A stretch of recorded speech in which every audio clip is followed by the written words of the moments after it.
Please पहले ये जान लीजिए कि ये reading normal general collective reading नहीं है, ये एक पावरफुल इंट्यूटिव रीडिंग है।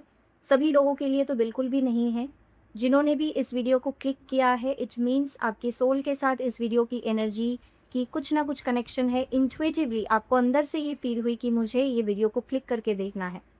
महादेव की क्या ब्लेसिंग्स है, क्या गाइडेंस है, क्या वार्निंग है for the next phase of your life, वो हम चेक करेंगे थ्रू दिस रीडिंग।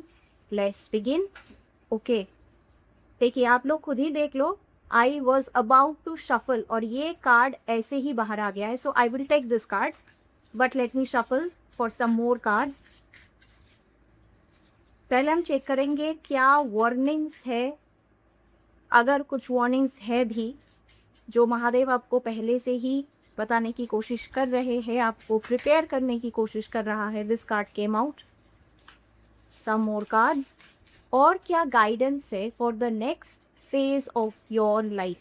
क्लैरिटी अगर आपको चाहिए, एक दिशा चाहिए, गाइडेंस चाहिए, then this is exactly your reading. One more card, one final card लेंगे हम। ओके, कार्ड्स आ गए, सो मेनी कार्ड्स। ये वाला कार्ड पहले आया था, stillness. External forces, this card emphasizes the significance of staying calm and composed amidst external forces and challenges. तो पहले इस कार्ड को समझते हैं। मैंने कहा कि महादेव की क्या गाइडेंस है आपके लिए, तो महादेव की गाइडेंस यही है आने वाले समय के लिए, for your life's purpose, career, any aspect. मुश्किलें आएंगे, वैसे आप ऑलरेडी बहुत ही ज़्यादा चैलेंजेस, स्ट्रगल्स फेस कर रहे हो, इससे ज़्यादा भी आ सकते हैं। Your patience will be tested. कहाँ तक आप जा सकते हो, how far can you push your limit, ये सब चीज़ें टेस्ट किया जाएगा, वो universe will test you.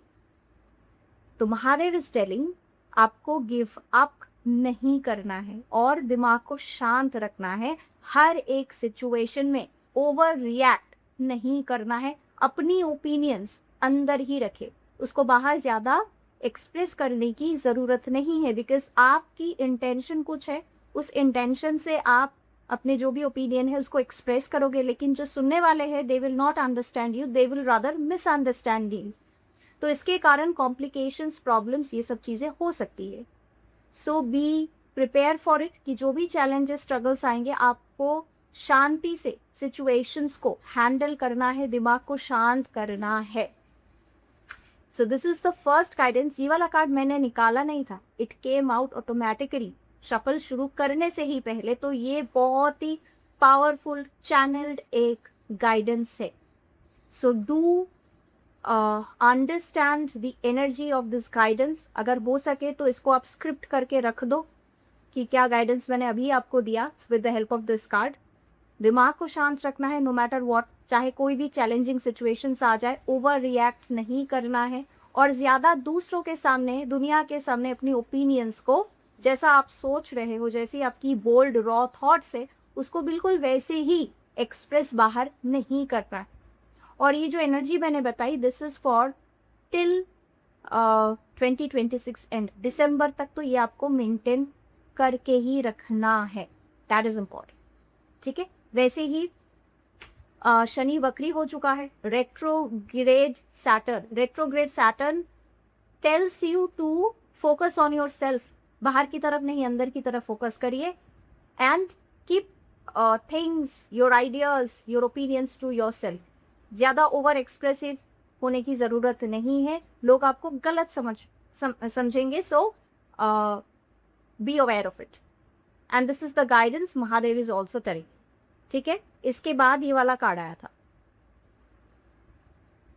Embrace change of place with caution. आप में से कुछ सारे लोग ऐसे हो सकते हो कि आपको जॉब चेंज करना है, नई बिजनेस स्टार्ट करनी है, घर से बाहर जाके कुछ करना है, out of state, out of city. अगर ये सब प्लान आपकी है तो ठीक है, आप कर सकते हो, पर थोड़ा स्ट्रैटेजी क्रिएट करके, प्लान क्रिएट करके, जल्दबाजी में, हड़बड़ी में नहीं, क्योंकि ये जो सैटर्न रेट्रोग्रेड फेज है जो 11 दिसंबर तक शनि वक्री अवस्था में ही रहेगा, इस फेज में जितना हो सके चेंज ना ही करो तो बेटर है। जैसा चल रहा है उसको वैसे ही चलने दो, go with the flow, strategise करो, रिकंसिडर करो, रीथिंक करो, रीडिस्कवर योर सेल्फ, री invent your self, restructure your life, ये सारी चीज़ें इंपॉर्टेंट है। पर नई चीज़ें स्टार्ट करना according to the energy, I should say मेरी सजेशन यही है कि ये बकरी फेज खत्म हो जाए, आफ्टर दिसंबर करो आप, ठीक है।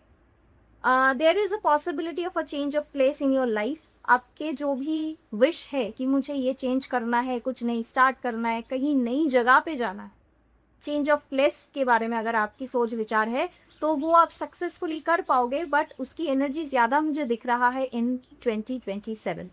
This is the energy I am telling and I am being very specific, I am being very straight forward and clear cut.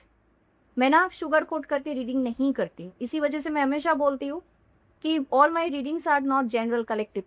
General collective reading में नहीं करती, it's specific reading, intuitive reading है for specific few, कुछ ही लोगों के साथ ही energies resonate होगा, ठीक है। नेक्स्ट कार्ड वाज दिस, ये वाला कार्ड आया था। Goddess Sati, emotional control, act practically.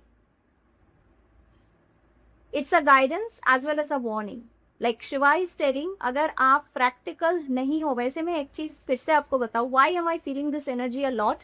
Shani वक्री वाली फेज मुझे बहुत ज्यादा इसकी एनर्जी फील हो रही है। तो शनि रेट्रोग्रेड और saturn retrograde is because Shani retrograde tells us और forces us to be logical, not emotional. Shani वैसे भी, शनि को इमोशन समझ में नहीं आती है। Saturn is all about logic, hard work, action, ethics. और यहाँ पे है कि कंट्रोल योर इमोशंस। आप सेंसिटिव हो, आप डेलिकेट हो, दूसरों की दुख, दूसरों की परेशानियां, प्रॉब्लम्स आपसे देखी नहीं जाती है, आप इमोशनल होके डिसीजंस ले लेते हो। ये चीज आपके लिए खराब है। Maybe you are helping others but you are not helping yourself. And Saturn retrograde tells us to focus on our self, prioritise our life. तो अपने अंदर झांकिए, खुद की केयर करिए, खुद की लाइफ की प्रोग्रेस डेवलपमेंट के लिए जो सब चीज़ें आपको करनी है, restructure your life in that way. पहले आप रीथिंक कर लो, रिकंसिडर कर लो क्या इंपॉर्टेंट है आपके लिए, क्या इंपॉर्टेंट नहीं है। और इमोशन में बह के आपको तो कोई डिसीजंस बिल्कुल नहीं लेना है, चाहे वो पर्सनल लाइफ हो, चाहे वो करियर हो। So that is also the blessing coming from Mahadev कि इमोशन पे कंट्रोल करे। इमोशनली अगर कोई आपको मैनिपुलेट करने की कोशिश कर रहा है, वैसे आपको करेंगे कुछ लोग। इन द नेक्स्ट 3 months आप ये एनर्जी बहुत ज़्यादा देखोगे आपके फ्रेंड सर्कल में, आपके फैमिली सर्कल में। ऐसे लोग आएंगे या ऐसे लोग आप ऑलरेडी आपके साथ है, who will try to manipulate you emotionally, ताकि आप अपनी गोल से भटक जाओ। तो आपको ये सब चीज़ें, ये सब डिस्ट्रैक्शंस, ये इमोशनल मैनिपुलेशंस को आपको कट ऑफ करना है। उसके लिए थोड़ा सा लाइफ में आपको स्ट्रिक्ट बनना है। That is also the guidance. अब लास्ट में ये सारे कार्ड्स एक साथ आ गए थे when I was shuffling, so I will take, this is the first card. Embrace a positive outlook, seek solutions not problems. Problems तो है, हर किसी के लाइफ में है। हो सकता है आपके लाइफ में बहुत ज्यादा है, हो सकता है you are facing mid life crisis, loan की issues, monetary issues, financial stability की प्रॉब्लम, रिलेशनशिप में प्रॉब्लम, स्पाउस के साथ इशू, करियर में ऑफिस की बॉस के साथ इश्यूज। ये प्रॉब्लम्स शायद दूसरों से ज्यादा आपके लाइफ में है। You are fed up, you are frustrated, you are irritated. सही में दैट इज द रीजन ये कार्ड आया। पर महादेव इज टेलिंग कि प्रॉब्लम्स क्या है उस पर फोकस नहीं, सल्यूशन कैसे बाहर आ सकता है उस पर आपको फोकस करना है। आप क्या कर सकते हो, ऐसे कौन से एक्शन है जिसको लेने के बाद आपकी जो भी प्रॉब्लम्स, चैलेंजेस है, उसको आप धीरे धीरे सॉल्व कर पाओ। So focus that on that. Journaling practice करें। I will create a separate series, journaling कैसे किया जाता है, अफर्मेशंस कैसे स्टार्ट कर सकते हो, मैनिफेस्टेशन कैसे कर सकते हो for self feeling, for self growth. इसकी मैं पूरी सीरीज लेकर आने वाली हूँ बहुत जल्दी, may be from September onwards. लेकिन अभी के लिए मैं इतना बता दूं कि journaling is a very simple technique. एक कोई भी नोटबुक, डायरी, कॉपी ले लो फ्रेश, पुरानी वाली नहीं जहाँ पे बहुत सारी चीज़ें ऑलरेडी लिखा हुआ है, एक फ्रेश ले लो आप, copy, notebook, journal, whatever it is, blue pen ले लो, कलर्स कॉन्सेप्ट में मैं अभी नहीं जा रही, take a simple blue pen and start writing your goals, dreams, desires, wishes. उस कॉपी में आप नोट डाउन करो कि ये मेरे गोल्स है, ये मेरी प्रायोरिटीज है, ये मेरे विश है, ये मेरे डिजायर्स है, ताकि आपकी ब्रेन को, आपके माइंड को क्लैरिटी मिले। ये जो हर वक्त एक रेसिंग थॉट्स आपके माइंड में होते हैं ना, जितना आप जर्नलिंग, स्क्रिप्टिंग, ये सब चीज़ें प्रैक्टिस करोगे, उस रेसिंग थॉट्स को, स्ट्रेस को आप रिलीज कर पाओगे and you will have better understanding and clarity कि नेक्स्ट आपको क्या करना है और क्या नहीं करना है। एक कॉपी बना लो जहाँ पे सिर्फ आप प्रॉब्लम्स लिखोगे और उसकी सॉल्यूशंस भी लिखोगे, तो आपको ये क्लैरिटी मिलेगी कि हाँ ये प्रॉब्लम है मेरे लाइफ में, इसको मैं ऐसे ऐसे ऐसे सॉल्व कर सकती हूँ या कर सकता। Do try this. This is an amazing technique. And me being a manifestation coach, that is the reason I'm telling you. मैं ऐसे ही हवा में नहीं बोल रही हूँ. These things are actually very, very good when it comes to releasing stress, tensions and toxicity from your environment. So do try it. Next आया ये card. Beautiful. Mahakal, divine timing. The beginning of your divine time is blessed by Lord Shiva. Prepare yourself for the miraculous and extraordinary experiences that are about to unfold in your life. So divine timing पे भरोसा करना है आपको। हड़बड़ी में कुछ नहीं होगा, कुछ हासिल नहीं कर पाओगे आप। यूनिवर्स को जब मंजूर होगा तभी आप उस चीज को हासिल कर पाओगे इन द डिवाइन टाइमिंग। तो जो भी आपकी विश, ड्रीम्स, डिजायर्स है, वो मन ही मन में आप उसको विजुअलाइज करो, उसके ऊपर मैनिफेस्टेशन टेक्निक्स प्रैक्टिस करो, फिर आप उसको सरेंडर कर दो। उसको लेके कंटिन्यूअसली आपको मतलब ये सोच नहीं रखना है कब होगा या नहीं। ऐसे थॉट्स से ना ब्लॉक्स क्रिएट होते हैं, और ब्लॉक्स अगर एक बार क्रिएट हो गया ना, तो जो भी आपकी ड्रीम्स, डिजायर्स, विश है, उसको आप अचीव कर नहीं पाओगे, क्योंकि प्रॉब्लम्स इंक्रीज हो जाएगी। इसके पीछे रीजन है, इसे law of attraction, law of vibrations कहते हैं।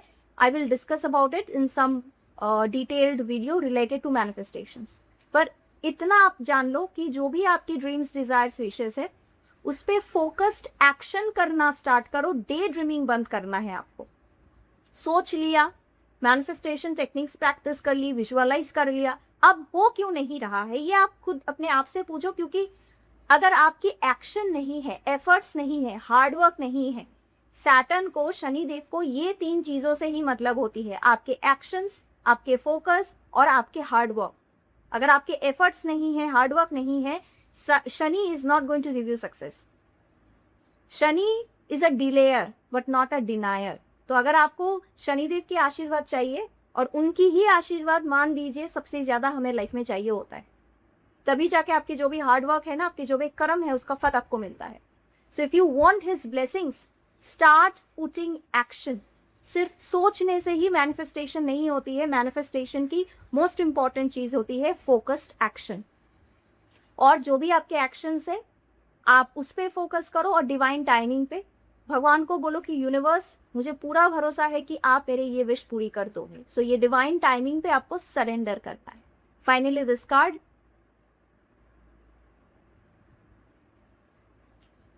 embrace forgiveness and embrace positivity. Learn the art of forgiveness to liberate yourself from energy blocks, fostering a positive and successful life. Beautiful message. Mahadev ये एक बहुत ही powerful guidance आपको देना चाहते हैं। Life में कुछ अच्छा आपको अगर चाहिए ना, पॉजिटिव ऊर्जा अगर आपको लाइफ में अट्रैक्ट करना है, वो मनी रिलेटेड हो सकता है, हेल्थ रिलेटेड हो सकती है, आपकी करियर रिलेटेड हो सकता है, रिलेशनशिप रिलेटेड हो सकता है। Any aspect of your life में अगर आपको सकारात्मक ऊर्जा अट्रैक्ट करनी है,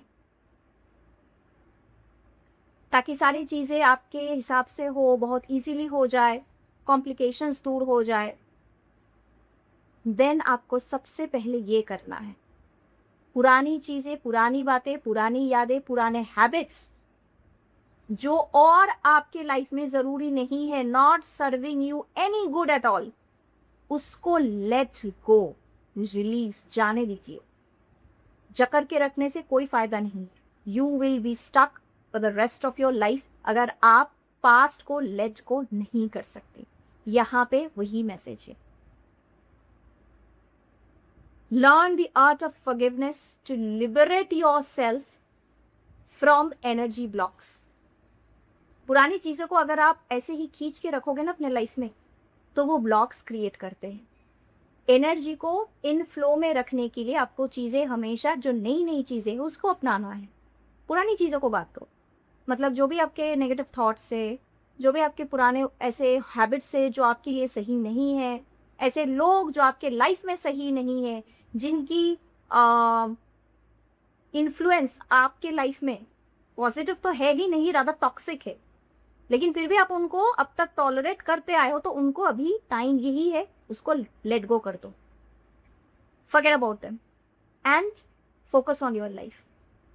अगर पास्ट में आपके साथ किसी ने अनफेयर कुछ किया है, उसको भी आप फॉरगिव कर दो। माफ करना भी जरूरी है। जब तक आप फॉरगिव नहीं कर पाओगे, आप उसको भूल भी नहीं पाओगे। और ये मैं नहीं कह रही हूँ कि आप भूल जाओ, क्योंकि हम लोग इंसान हैं, it's not possible for us to forget, लेकिन आपको फॉरगिव करना स्टार्ट कर देनी चाहिए।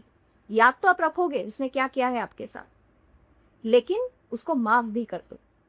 भगवान आप देख लो, मुझे अब इसके बारे में नहीं सोचना है, इस चीज़ में मुझे फोकस करना ही नहीं है। क्योंकि आप ऐसे चीज़ों पे फोकस करो जिसके थ्रू आपकी लाइफ में ग्रोथ प्रोग्रेस हो, ना कि ऐसे चीज़ों में जो आपके लाइफ को स्टक करके रखे। तो जो भी चीज़ आपके लाइफ में नेगेटिव है, सही नहीं है, उसमें आपकी एनर्जी को आपको वेस्ट नहीं करना है। That is the final beautiful guidance from the sky.